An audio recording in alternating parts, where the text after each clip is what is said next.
flying in my mouth and they're crawling up my legs. That's so weird.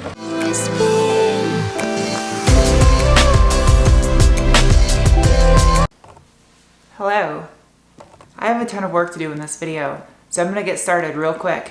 That pile of headlight parts right there is what I was doing to the front of the Forester in the last video. Link up above my head will get you caught up.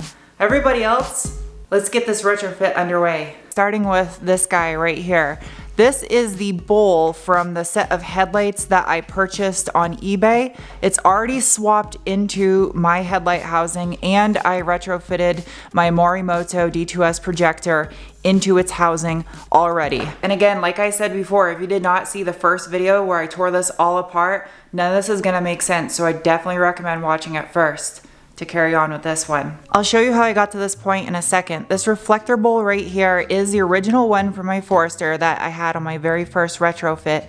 It has been removed because it does not clear this trim piece that goes inside the headlights with the LED Boomerang daytime running light. This piece of the LED daytimer required quite a bit more trimming on the inside here to clear the projector than the ones without the LED daytimer, but everything fits now when you put the pieces together. I actually made markings down here on this black portion so I could see just where this chrome portion is supposed to sit without the projector installed, and now everything lines up as it should. I actually had to trim a little bit of my projector shroud itself to make sure it tucks in and clears down there where the chrome piece is. But yeah, I'll show you that complete process on this headlight that I have not done yet.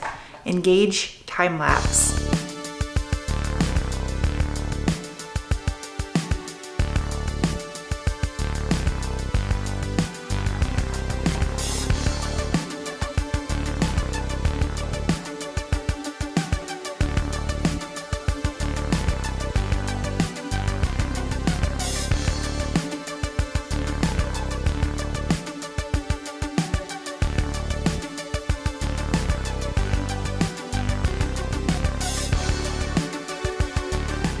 Now that I have my headlight fully disassembled and I removed the reflective bowl out of the headlight I purchased on eBay, I'm going to trim the back side.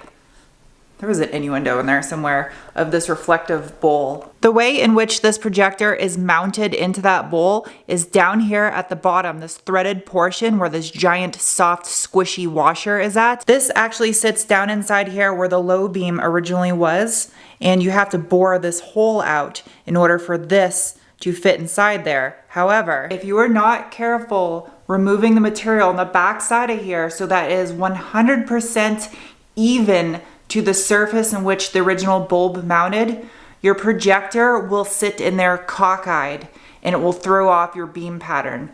It's critical you do not f this part up. The way that you do that is you make sure you keep these areas right here on the sides perfectly flush when you trim all this material off right here where the bulb holder once was, because this is going to be in the way of the back side of that projector. You also need to trim out this inner portion right here so that way it can pass through since it's a little bit thicker. Some of you are looking at this right now like a confusing nightmare, but this time lapse will show you exactly what I mean.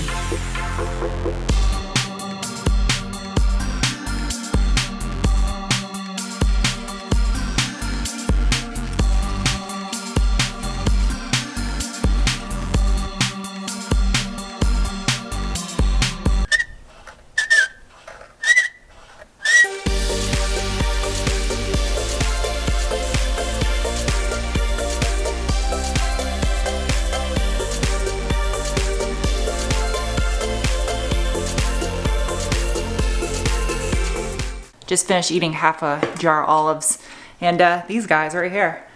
Projector is mounted into the bowl, nice and flush on the back side. Innuendo? I hope not. Yeah. These need to get mounted into the headlight without the lens now, so I can clock the rotation of the projector and make sure the light output and the cutoff is correct. Before I can do that though, this thing needs some trimming. It's time for another time lapse. I have to do a ton of trimming and there's a lot of labor involved in this video, so it's gonna be a lot of time lapsing. I think you guys enjoy that though. Okay.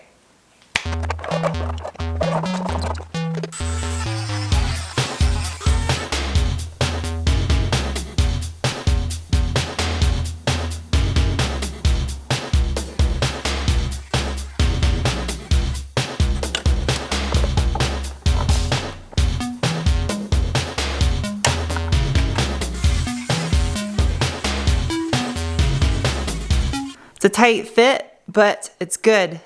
That's what he said. Now that that part is over with, what I need to do is take the headlight, just as you see it right here, the backing and the bowl, mount them on the car, and start adjusting my beam pattern. And for that, I need nighttime. Before I do that though, I went and bought 2 brand new ballast packs for my HIDs because one of them was starting to go out before I did this. So glad I used RTV on my hardware. That's not at all a pain to take apart.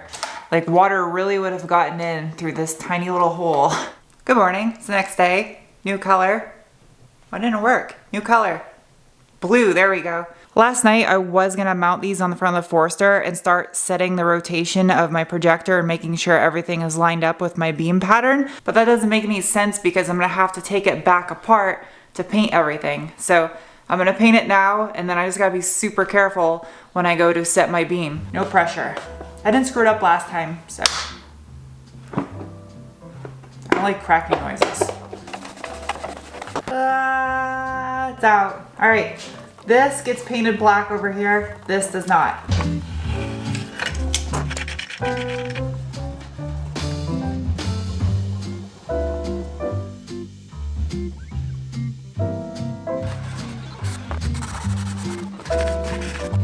The little itty bitty time lapse you just watched took an hour to film. But everything is sanded. These things are all nice and smoothed out on the bottom, even though you won't see them. And yeah, I'm gonna go paint these things now. I got something stuck in the corner of my lip. Slime.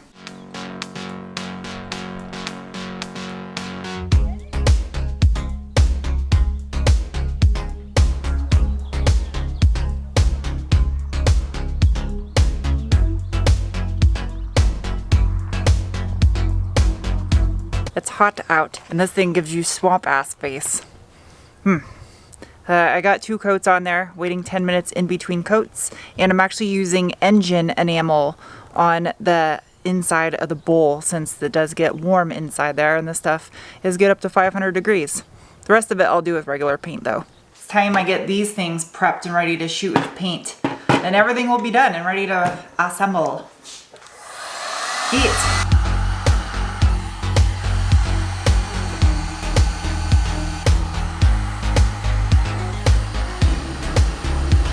That right there is why you don't want to get any of that ocubutyl on the chrome when you're taking a headlight apart, because unless you intend on painting this, that's going to happen. The chrome is just super delicate, so even if you wiped it gently, it would still scuff and scratch, and there's no way you could polish it out. It's just a cheap chrome spray paint on plastic. So don't get fingerprints on it either. Since there's been quite a few time lapses in this video, I'll snap my fingers and this will be taped off. That was the most half-assed special effects ever. It took an hour just to sand and tape those things off. Getting the tape inside this little groove right here where the clear plastic LED sits was an absolute nightmare. The benefit of doing that off camera is I was able to listen to Britney Spears really loud and not worry about copyright. I'm in that kind of a mood today. Where the hell's the button?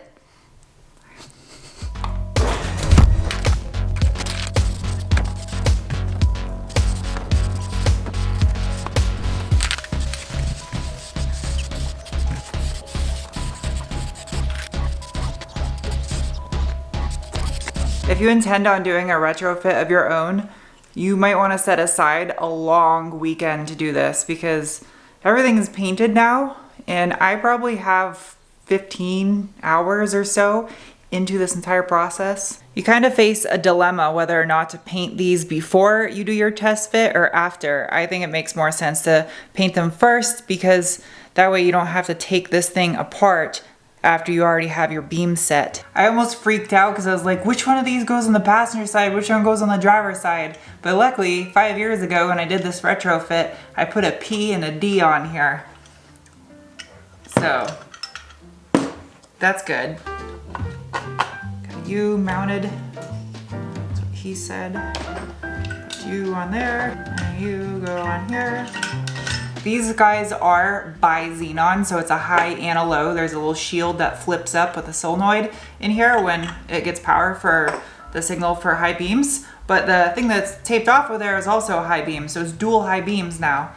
Well, it was dual high beams before in the first retrofit.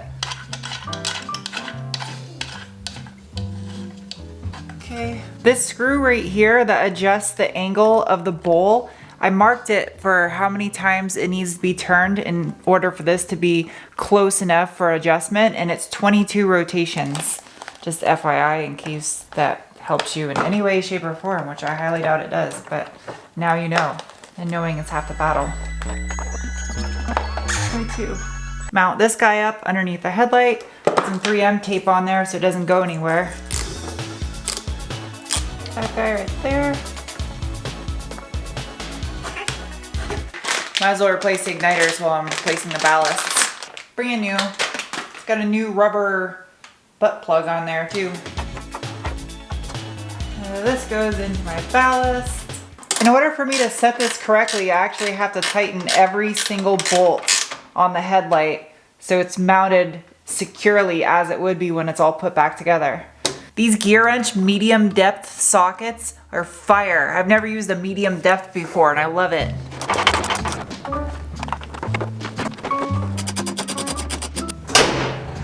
Okay. This is gonna be weird. I literally have to drive this thing down the road with no front bumper on it and no lenses on my headlights. So I gotta go super slow to make sure I don't hit any bugs, because if I get a bug in there, I'm hosed. There's a big wall right around the corner I'm gonna use that's got flat ground in front of it. I gotta park the Forester right here because it has to be 25 feet from the wall, and the end of this tape measure, whoop, 25 feet. I guess like the front bumper. Right there? So it has to be 40 inches up from the ground, 25 feet away, and then there's also the measurement. I have to make sure that the beams are directly ahead. They don't go off to the left or off to the right, but I'm gonna take care of the height first. Now that right there is approximately 40 inches. That's where my cutoff has to be, up to this. And cutoff is currently down here on the ground. It's a pretty cutoff. I'd say that is pretty dead even right there. This is really awkward because there's like moths and shit flying in my mouth and they're crawling up my legs. That's so weird. I was trying to think of a witty quote from A Bug's Life, but I couldn't think of it. Oh, there's a bug in my asshole right now. Here, come around. No, no, don't go to the light. Come this way. Ouch, you little bubble. That hurt. I would say that cutoff is pretty damn good right there. I still have to lock the jam nuts down though, and it might rotate a little bit. And I can't do it out here. There's bugs going in my mouth. So I gotta mark it with a Sharpie. Don't run anything over important. Ooh, that cutoff though, that is laser sharp. Crisp. I'm so damn excited. I had no idea it was gonna come out this good first try. Like, I guess I'm getting good at these. The dip in the cutoff is dead on right where it's supposed to be on the center line, so it goes down low for the oncoming traffic. It's bueno. I'm gonna lower them just a little bit more though, even though I did the adjustment on that wall. I feel the wall was a little bit higher from where my car was parked, so. Good morning. Today is an upload day for me. Ooh, we're gonna go with orange. That's yellow, that's definitely yellow. So that means I have to finish what I can in the next 2 hours and then get this video up for you guys to watch. I still have to edit it. So there's gonna be another part to this video. My tape job actually came out pretty decent. Kinda excited about this. That's a really nice straight line along there. Nice. You have to be so incredibly careful peeling this tape right here because it will pull the chrome off if you are not careful. No pressure whatsoever here. No pressure.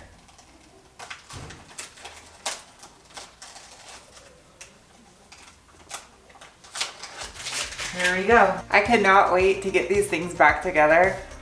It's gonna look so good. I'm already so excited just because the cutoff was like dead on last night. Like perfect. I couldn't have got it any better if I tried.